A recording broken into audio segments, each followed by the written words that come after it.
Ladies and gentlemen, welcome back. It is part number 3 of our questions and answers. We've changed the personnel ever so slightly. As you will notice, Nicola is now on my left. Say hello again. Hi. And I'd like you all to welcome and say hello to Danny from our tech team. Hello. Danny and I are not brothers. I know how it looks. Two husky gentlemen in similar attire. It is an unfortunate coincidence. It's just, it's one of those things. We mentioned the last time about uniforms. Well, this is sort of turning into that. I will just point out this is the aforementioned t-shirt designed by Demo. Thanks again, Demo. We all love it. Everybody has one actually in the office. So we've got some more questions, and I want to just, because Danny is here, I want to answer some of the tech queries that we get occasionally. We'll start off with the questions, and we'll all join in answering these. First and foremost, how can you people sleep soundly at night with what you have created? I actually don't sleep well at all. I suffer from insomnia, so that's, I don't think, related to boards though. I sleep really well. It's not going on boards after work that's the tricky thing. Yeah. I tend to give up at about 1 o'clock after boards and sleep pretty soundly after that. Quick check on site dev. No problem sleeping. Quite proud of what we've created actually. Somebody suggests, hasn't Boards lost its way somewhat? Isn't this all supposed to be about Quake? Well, it used to be, but not anymore. We're bigger than that. Poor old Quake has really died a death in the kind of world of competitive online gaming as well. Nobody plays it really anymore. First-person shooters in general are getting played very, very little. Counter-Strike Go is the only one that's got any kind of significant following, or console kiddies play Call of Duty. And yeah, your console kiddies, deal with it. Have we ever played a joke or set up anyone in the office? Have we what? We're good at these. These are like our team bonding speciality. Yeah. First one. What was the first one? We wrapped Gordon's desk. We wrapped it in Christmas wrapping paper. It was about 2 months after I first started. Yeah, we did an advent calendar as well, I think. We wrapped his mouse mat, his calculator, his stapler. Monitor. His monitor, yeah. Very nicely wrapped. Yeah. Then before the baby, we wrapped it in baby wrapping paper. Yeah. We took it a step further. We did the whole tables, the desk, I should say, both monitors, keyboard, mouse, everything. And we did one side blue for boy and the other side pink for a girl because we weren't sure. We covered all the bases. We covered all the bases. Yeah. And there was the executive desk. There was the executive desk. Then we put a lovely executive finish on the table. We gave him a nice new chair. That was one of the more expensive ones. Yeah. We must have spent at least €10 on that one. I have pictures, so possibly if I can find the pictures, I will have overlaid those pictures as we're talking, so you will have seen. There was also the water one. The water one was the most recent one. That was probably the most, just not destructive, but like... It was destructive. We lost the keyboard in the Great Water prank of 2013, yeah. Oh dear. When we moved desk, we just cups of water, half filled water, all over Gordon's desk. We didn't plug anything in, so there's no health and safety fear. But there was still half full cups of water over his entire desk. He came back from holidays and flicked the cup into the keyboard, and that was the end. That was Odyssey Road. I came in late that day on purpose to find Chris setting him up with a new keyboard. Nice. Like, yep, this worked out well. Yeah. It seems Gordon suffers the most with these things. Not because of any desire to be a dick to, but it's like he is the boss, and like we all get on extremely well. We all have a lot of respect for Gordon as the boss. It may seem, I remember saying to Nicola when she joined, despite my outward appearances of calling Gordon names all the time and telling him he's a fucker, I have a huge amount of respect for him, and he's a great boss. So don't think that we're arseholes to our boss. Although he did move desks. Yeah, he doesn't sit with us anymore. nice. I wonder why. It's you wonder. It's drastically reduced our opportunities for pranking. Yeah. But it also takes us off the hook if we do something again. I could say it was somebody else. Right, we shall move on. Somebody has asked, is it true that Dr. Bolico is not really a doctor? I think for legal reasons we can't really comment. We'll leave it there. How much are you paid by the PRISM system to give all our information to them? We are not in America, therefore we are not a part of PRISM. The fact that everything on Boards is public, everything you type, I should say, everything you post is public, not your account details.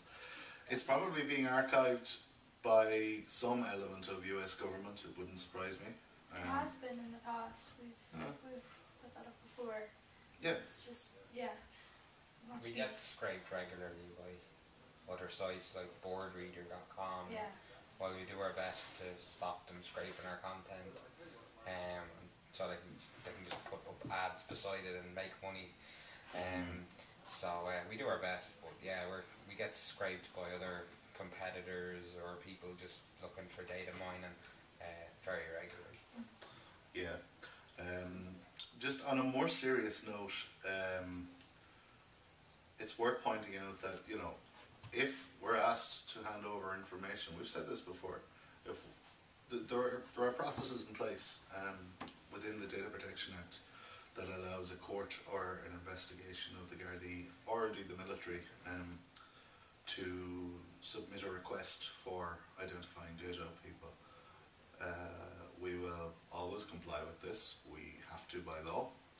We try our best to inform the member involved or the members involved that we have done so. We have spoken about this to the Gardaí anytime it's cropped up, and we say, look, we are telling this person that you have asked for their information. The Gardaí have always been fine with that. So it's just one of those things. It happens. We have no choice but to comply with it. It's extremely rare that it happens. It is very rare. Yeah, since I've started, it's only happened, I think, 4 times. And in every occasion, it was nothing that the person involved, or the person whose information they were looking for, had done anything wrong. It's that they were a witness to something or they had commented on something. So the Gardaí just wanted to get in touch to ask them for a statement on whatever particular thing it was. But yeah, that's what happens when these sorts of requests come in. And like I said, it's very rare that it happens. So if the NSA want to send us in a Section 8? Yeah, it's called a Section 8 request. It's Section 8 of the Data Protection Act that makes these allowances for requesting the info. So, NSA, you're welcome to get in touch and give us a Section 8. Although you're not Irish, you don't have a jurisdiction here, therefore, your requests are not legally enforceable. Unless you go through Interpol and then through Angar the Shihona. In which case? Yeah, I don't know, it seems complicated. But anyway, we'll move on. Who feeds the hamsters at the weekend, and how many hamsters do you keep spare in case the servers get sick? Well, it's a good job we've got tech team here to answer. Who feeds the hamsters? They feed themselves. We've developed a rather complex system to keep them ticking over the weekend. But in real terms, I'm on most weekends, just keeping an eye on site dev and feedback. We have a team of 3 system admins that you didn't name drop last time. No, not yet. We may still do a video of them at their desk. They did walk by and start waving at us to try and put us off the other day. But we have 3 system admins who one of whom was on call every weekend should the site go down or start complaining about something. And as a general rule of thumb, we don't deploy new code of a Friday, which usually means less hassle on a weekend. So as far as hamsters go, we have 4 database hamsters, 8 web server hamsters, and 1 kind of development only hamster. And we don't keep any spare. Everyone is in production right now, and you know, we could probably get by with less and keep one spare, but there's no point. So if you lost one or two, if one or two, you know, ate some food poison and died, the site wouldn't go down. So we've built in redundancy that It way. might slow a little bit. No, not really. Not really. You need to be losing 2 or 3 of the database hamsters, and probably 3 or 4 of the web server hamsters for us to feel any serious effects. That'll be bringing us back to like 2007 days where the site took 4 minutes to load a page and you couldn't use it at lunchtime. Yeah. At that stage now, one of us would probably be in the car on the way to DigiWeb, so I wouldn't worry about it too much. The hamsters are great though. Yeah. I love hamsters.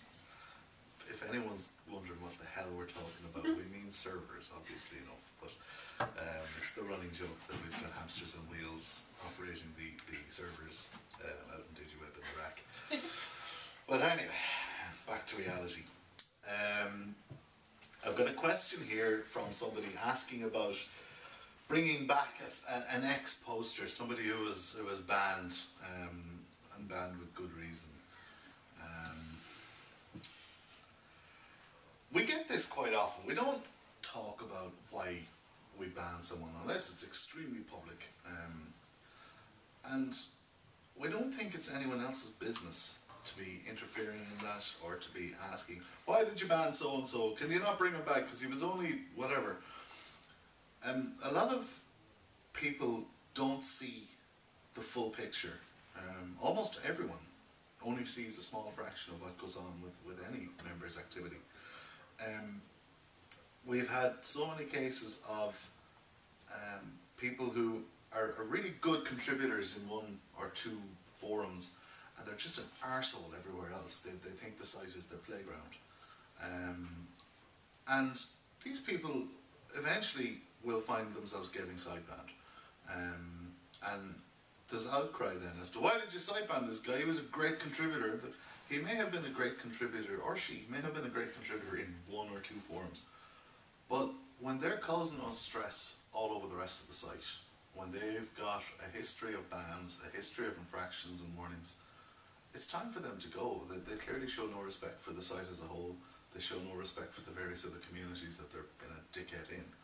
So, you know, it's kind of cause and effect. If you are an arsehole, we don't want you. I've said this already. If you act a dick, you're going to get pulled on it. And if you want to stay, you know, as a part of one particular community that you find great value in and that you have been a good contributor to, then stop being an idiot on the rest of the site. You know, if you're not interested, or if you only want to troll, do it somewhere else. People will miss you when you're gone. It happens, believe it or not. I mean, you know, you for all the trolling that a particular person may cause across the site, they can be extremely useful contributors in some other areas. And it's unfortunate that that's what happens, but that's the way we have to approach it. The site as a whole can't have time wasted by one person or a small group of people who just think that because I'm not interested in this, therefore I will rubbish it. And it doesn't work that way. And it causes more work for the mods and admins as well. So obviously you've got to take that into consideration. We don't want to be letting people run riot and causing more work for other people in other forums when they're just distracting from good. Like, being a mod on boards is not a job. You're giving up your time to help the site run. Because you have an interest in whatever this particular topic of your community may be. You have an interest in seeing the discussions that revolve around it. You have an interest in seeing the community grow. It's not a job. It's not about banning people and handing out warnings and cards and all this. It's about supporting that community, and sometimes that support comes in the form of cleaning the rubbish, being the janitor, as we've often likened it to. You know, you just keep the place tidy, you delete the spam, you nuke the trolls. It's not a job, and I sincerely wish people would stop thinking of it as a job, because the people that give up their time to do this, we wouldn't have a site without them. So, you know, the next time a mod has had to take action against something you've done, step away for 10 minutes and think, was I in the wrong or not? Was I really in the wrong? And you know what? A PM to say, I'm sorry, goes an awful long way. If you want to dispute the thing, that's fine. But a PM to say, I'm sorry, gets everyone on side, you know. It's just something worth keeping in mind. A public appeal. From Boards.ie community manager. From Boards.ie. I get that, yeah. Jimmy Wales is going to pop in here now. Do you remember the time? Tom did. Yeah. Jimmy Wales. It was Ross. A few years ago, Ross decided to have a bit of fun, as Ross was wont to do. And we got a picture of Tom and put in a leaderboard similar to those that you see on Wikipedia when they do their annual fundraising thing, which is an appeal from Jimmy Wales. This was an appeal from Tom Murphy. That banner still exists. The banner, yeah, the banner is still there. I looked at it yesterday. It's in the notices section. Yeah, it's in somewhere in the language system. We were doing something, me and Alvis, yesterday, and I got him to dump out the language system, and as we were scrolling down in the middle of it, it's just Tom's banner with the appeal. It was like, I remember this. This is brilliant. It was such a great joke. We may need to redeploy it some stage. Well, it's not payday yet and I'm broke, so... Yeah. Speaking of which, our next question. Could you release the next t-shirt on or around the 27th of whatever month? Last time I couldn't afford it, but if you release it around payday, the 27th, it's our payday too, by the way. I'd probably be suckered in just like you guys on parking alerts. Well, I'll tell you what, we'll keep that in mind. Yeah. For the record, I wasn't suckered in. I quite like this t-shirt. Oh. Yeah. I You know, it wasn't just that I had spare money or anything. It was support the community.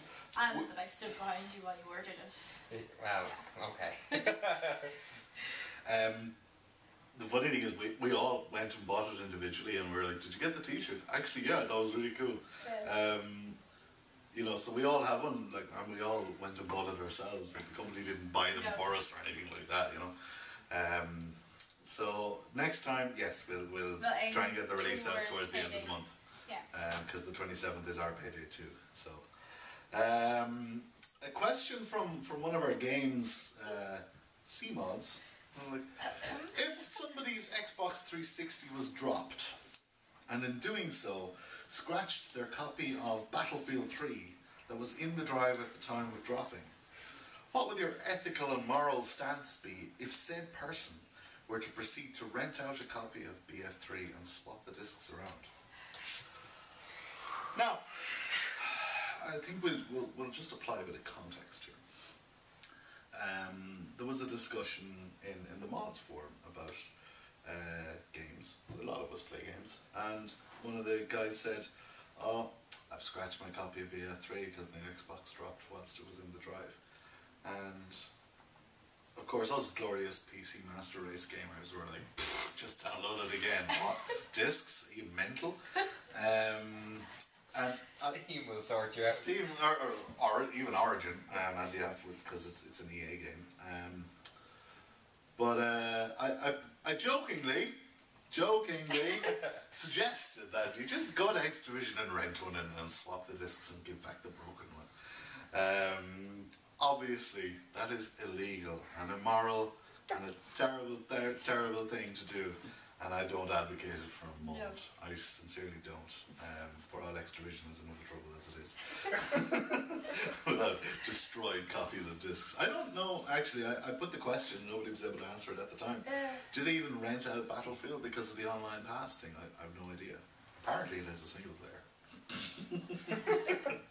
It's like people were shocked to find out years ago that Quake had a single player game, and it was quite a good game, and it lasted a lot longer than almost every modern console game too. What's rather ironic is that the asker of that question is an avid console modder, and I'm sure has many backups of VF3. Potential backups and homebrews of things. Like everybody who used the Pirate Bay would have downloaded ISO torrents from, or Linux ISO torrents from it, or open source music.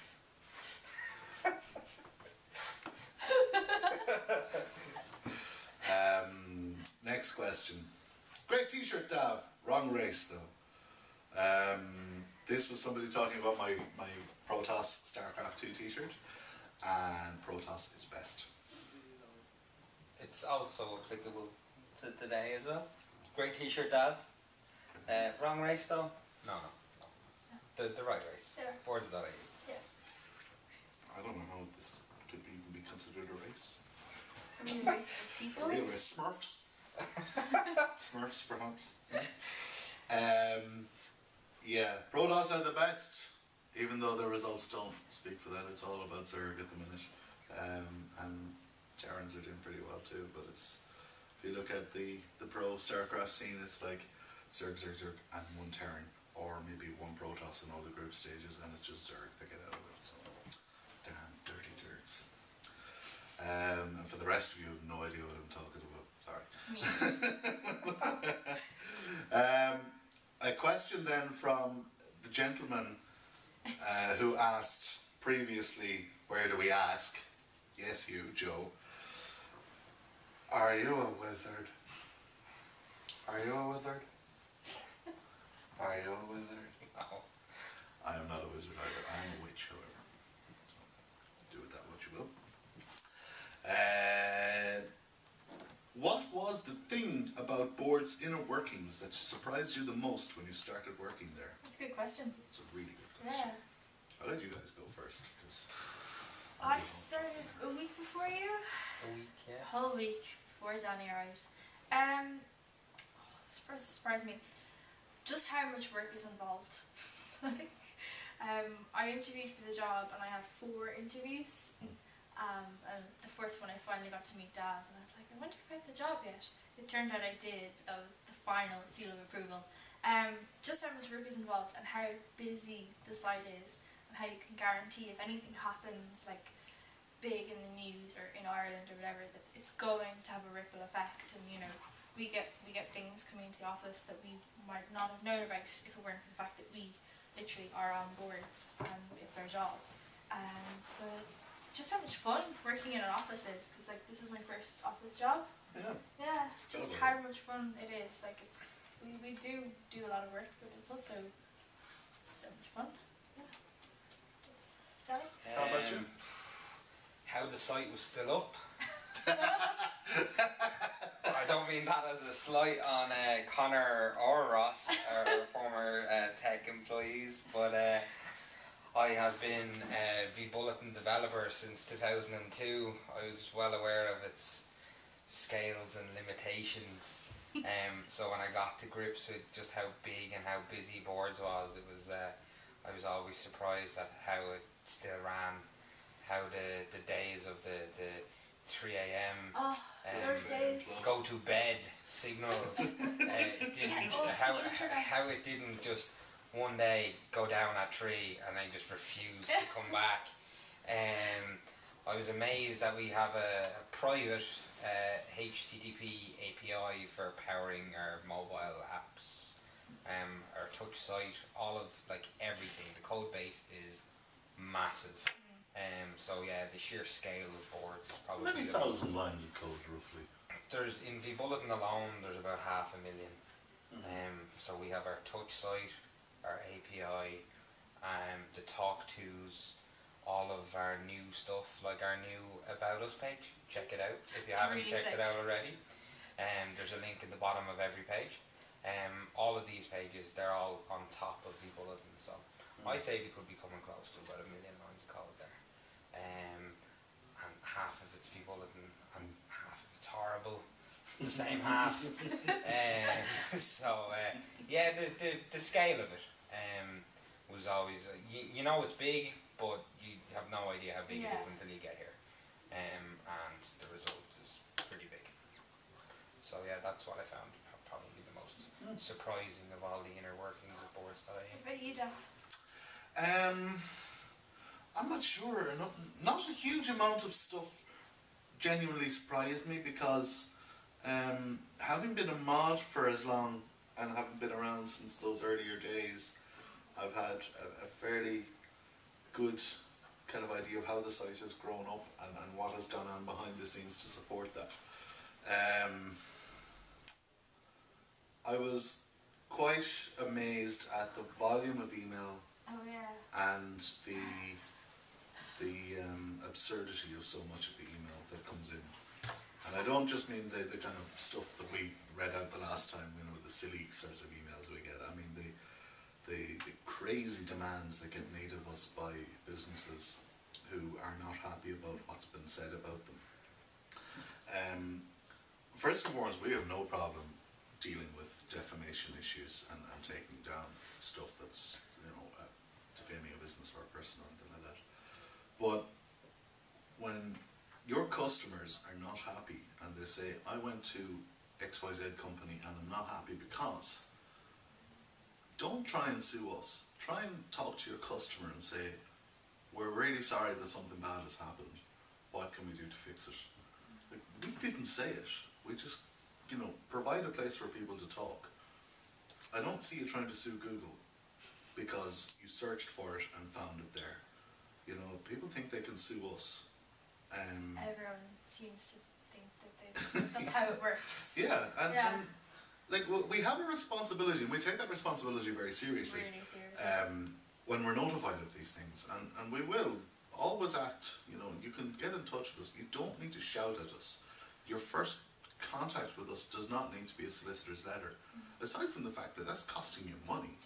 And time as well. Yeah, you can just send us an email and say, this is wrong, or I have a problem with this, and we'll talk about it, we'll fix it. And links help, because we get a lot of people sending us emails saying, this person posted this about me, and our standard procedure is that you need to send us a link so we can actually ascertain the correct comment, the correct post or whatever. And you get people saying, oh, I just found it by Google. You need the correct link. There are how many million posts? 36. And I have sometimes I do tell people, I write back and say, look, I'm really sorry, there's 36 million posts on our database. I can't search them all. 38. 38. Sorry, Danny, sorry. 38 million. Point 2, if you're going to get specific. If you're going to get specific. Check the About Us page for the latest stats. Yeah. Yeah. You're going to keep that up to date, aren't you? I am. Yeah, and I don't mean this to be having a go at anyone. It's just, that really baffled me, but I guess I'm part of the generation of early adopters of internet, and I have a better understanding of how it works than most people. And that's fine.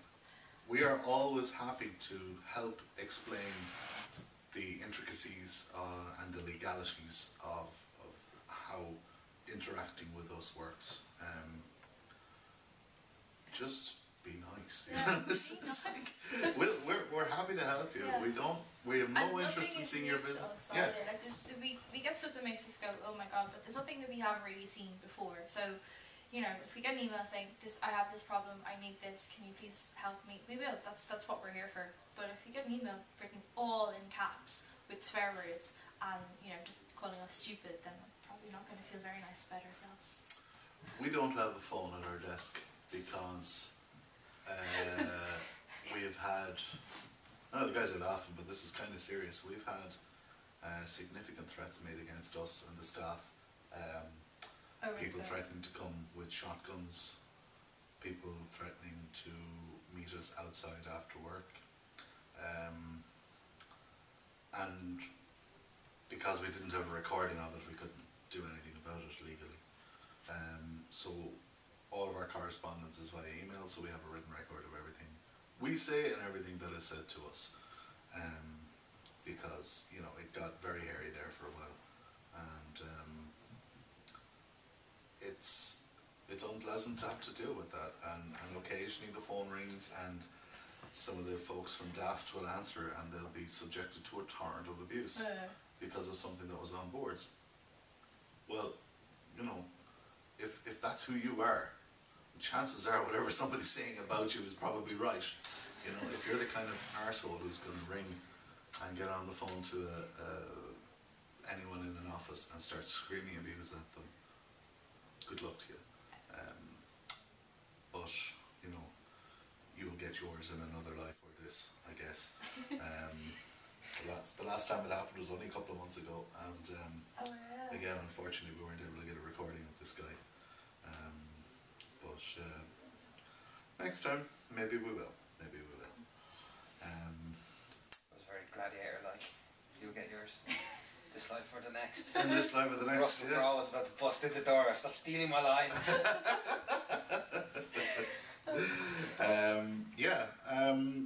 That sort of wraps up all of the questions we have from you all, folks. But there's a couple of more things I'd like to just talk about. First of all, I got a correction from Zaif. Somebody was asking what his favourite forum was. I suggested it may have been BGRH, but he says his favourite forum is actually ranting and writing. He gets a good laugh out of it. That's Zaif, not Zaf. Not Zaf. Zaif, God, yeah. People don't read. I used to think it was Zaf. I'm sorry. Bro, do you even read? I'm sorry. Sorry. It was corrected at a Mod's Beers by the man himself. By the man himself. I remember when he was Zafal Bible Rocks. So do I. Way back. The whole hog. Way back. Grand. Listen, since we have Danny here, I'm going to ask him to talk about some of the tech stuff that goes on with the site. Nothing too hectic, don't worry, bro. What is this? It's an Q&A. intro. What is this? I am on the spot here. You're on the spot. I have no notes. I know. That's no fine. pen and paper. Yeah, it's not pen and paper. So we talked a little bit about the servers and how many we have and all of that sort of thing. Talk to us a little bit about the new API, because we mentioned this the last time when we were asked about how we're moving away from vBulletin. If you can just give us a general run through of what that does versus what vBulletin does and why it's better for us. Sure. So vBulletin is a forum software. We're running version 3.8, heavily modified, but 3.8 all the same. Released I think in 2006. It's very old, very slow code. It's not at all optimized for our versions of software that we use in all of our web nodes. And it's an all-in-one forum software. It's got stuff that we don't even use, some of which we've stripped out, like the calendar. There are other things like photo albums, social groups. They're all designed to be just a one-click solution for anyone who wanted a forum.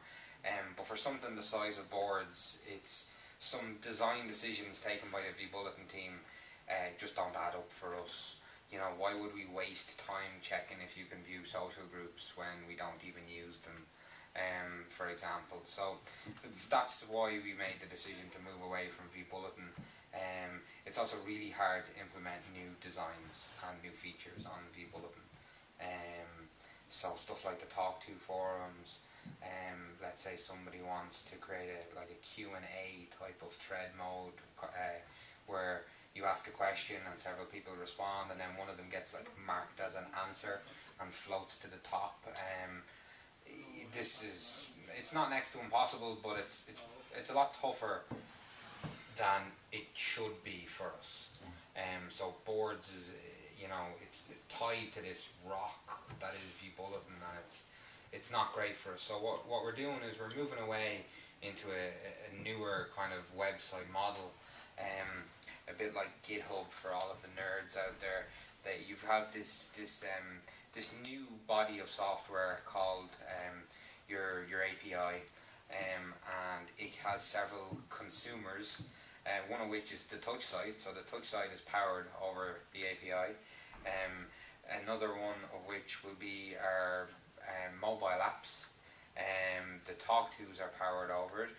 Eventually we will move the threads and forums so that they're no longer powered by vBulletin. They'll be powered by our own software that we write, software that we spec'd up, so we know exactly where we're going now and have an idea where we're going in the future and can make allowances for it. For example, the dark team and the default team at the minute, they're getting a bit of an overhaul, so that we'll be able to apply the dark team to much more than what we have at the minute. Newer teams can come along at a later stage. All of this stuff is hard to do with what we have at the minute. So that's why we're moving. That's what we do in development. We come up with we develop the new features. We fix bugs. We All the bugs. calm people down in site development, trawl through feedback looking for bugs. Everyone seems to like reporting bugs and feedback. Yeah. Don't. Site development is there for a reason. Yeah. That's probably the thing people can help with the most is if you Definitely. find a software glitch or bug, site development forum is where to post it. The lads will see it immediately. With as much detail as possible. Yeah, Yeah. all of us are are subscribed to site development. So I'll get emails every night with the threads in site development. I think Ronan will get instant emails, and so if you want us to see something, it should go in there first and foremost. So that's where it is. We're a small team of 3, but we're doing all right. It's worth pointing out too that like the lads have the support of the senior tech people of Distilled Media. You know, like the sites that have been built and that are maintained within this group are all big volume sites. So we have a lot of expertise in that sort of stuff in here in this building. And we mentioned our sysadmins, so we'll give a big shout out to Connor and Colm and Chris, the 3 C's, who maintain our systems and keep us all ticking over. The lads, the 3 lads are also exceptionally good at what they do. They're on the ball. Very And their Boards.ie usernames are. No. No, we won't do that. We won't do that to them. They are all Boardsies. They are. But yeah, like the work they do in keeping the site ticking over as well, they deserve a big shout out for that. It's a running joke that It's they a running joke that they're not official staff of Boards.ie, and you won't see them in the About Us page because it says Distilled, I think, or it says Daft on their payslip. Yeah. It says Boards.ie limited on our payslips, so therefore we're Boards workers. It's all office politics. That way. It's all office politics. Yeah. So I think that kind of wraps everything up, really. Yeah, we're done already. Wasn't too bad. No, it wasn't bad. Painful? No, it was alright. That was only one on the spot question. I'm okay with that, yeah. No, that's fine. I mean, I will. Danny mentioned mobile apps there. We've just started some preliminary work. Breaking news. On breaking news, yeah. On mobile app. We had one. I think it's about 18 months ago. An app was built, and after a lot of kind of soul searching and looking at it, the management realised there's nothing really in this app that the touch site doesn't do. There's nothing that makes it unique, and is it worthwhile just releasing a replica of the touch site as an app for the sake of it? And the answer was no, it wasn't really. So the process, which has literally just started, I was in a meeting yesterday with 2 of our product managers, one of our mobile developers, one of our graphic designers, and one of our ops managers. And we were just at a very high level talking about what a mobile app needs to do. And it's likely to be a lot of quick releases of updates. So we'll have small amounts of functionality in each release, but we will have a lot of releases over the course of probably 12 months. But that's far from decided at all. But it is on the cards. Yeah, it's happening. People are working on it as we speak. So it's one of those things that a lot of people have asked us about. As it stands, we're very happy with the touch site. It doesn't do everything, but it does an awful lot of the really important stuff. And I do find myself using it a lot more. Our figures are quite impressive for it. We've got over 600,000 uniques a month on it, and growing. It's growing very fast. Anybody who still uses m.boards.ie, if they could just use the touch site, that would be brilliant. Yeah, as please. well. Why don't we just switch it off? Or if you use m.boards.ie, please get in touch with us in site development or feedback and tell us why. What's so great about the M site, or what's so bad about the touch site. We mightn't be able to fix everything, but we read everything. So, you know, due to resources or whatever, we might never get to, you know, everybody's request, and everybody has a different idea on what they want on the tug side, but everything is read, and a special appeal from tech to you guys. If m.boards.ie is your go-to mobile site, please let us know why, and send me your name and address, and I need to take a visit out to you, sort you out. Generally speaking, mobile traffic is massively on the up for all of the sites in the group. So, you know, we haven't been ignoring that fact. Everyone does always ask, why doesn't Boards have an app? Because it's a big project and we're going to do it right. We're not just going to throw it out. And the touch site was a better use of our limited time and resources anyway, because it's cross-platform. It works on Android phones, it works on iPhone, it works on tablets, you know. Windows phones. Windows phones. For all 7 of you. Yeah, Windows 8. Yeah. That was a bad one. Yeah, it wasn't great. I'll be honest. And I believe there's gooseberries. What? Blackberries. Oh, right. Sorry, missed that one altogether. Not really another berry round. Is it blackberry? Blackcurrant? Blackcurrant. It's blackberry. It's always blackberry. It's actually for those of you who watched the last videos and who also might have seen the relevant threads. It's an ongoing debate, but it is blackcurrant jam. Okay? No. False. You are incorrect. You're wrong. You are incorrect. Okay, let's wrap it up before we descend any further into madness. Thank you everyone for watching and for the feedback that we've got from these videos. It's been fun doing them, and we really appreciate that so many of you are kind of interested in some of these more silly and sometimes serious sides of the office and of Boards. We may come back to this format. I've been thinking about it. Like there are things that crop up that need a complicated answer because it's a complicated question. And whilst I've gotten quite good at conveying what I mean through text, it's not always easy to get bigger ideas across. So it takes me about as much time to sit here and record a video of me talking to you about it and uploading it as it would to write up a big response, because I will, when you see me posting in places like feedback or so on, I will likely have spent 3-4 hours writing a response if it's a big deal, you know, it's a big question, because I need to make sure that I'm not leaving room to misinterpret what I'm saying, or that I'm simply not giving you the wrong information. So we may come back to this sort of format for other things. I'm also planning on doing a tutorial series for new members of how to do stuff on Boards, which should hopefully help people along. So yeah, we'll see where it goes.